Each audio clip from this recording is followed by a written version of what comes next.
Welcome to my very first FYI Friday. We're going to talk about allergies today. It's springtime. The pollen count's up. People are feeling the hay fever. You might wonder, what exactly are allergies? So allergies occur when the immune system responds to a substance as a foreign invader when it should not. Those substances are called allergens. Some common allergens include dust, mold, pollen, food, pet dander, and even medications. We're going to focus today on our seasonal allergies. So the ones that happen mainly due to pollen and mold and other airborne allergens.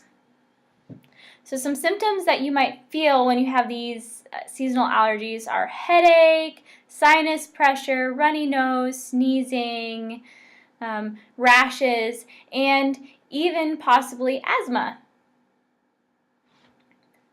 What can you do to either improve your symptoms or maybe not have allergies at all?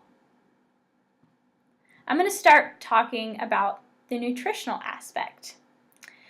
So, eat healthy.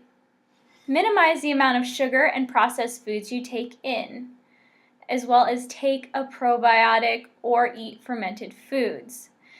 So, what those do is they help colonize your gut with good bacteria. And that bacteria flora helps protect against foreign substances.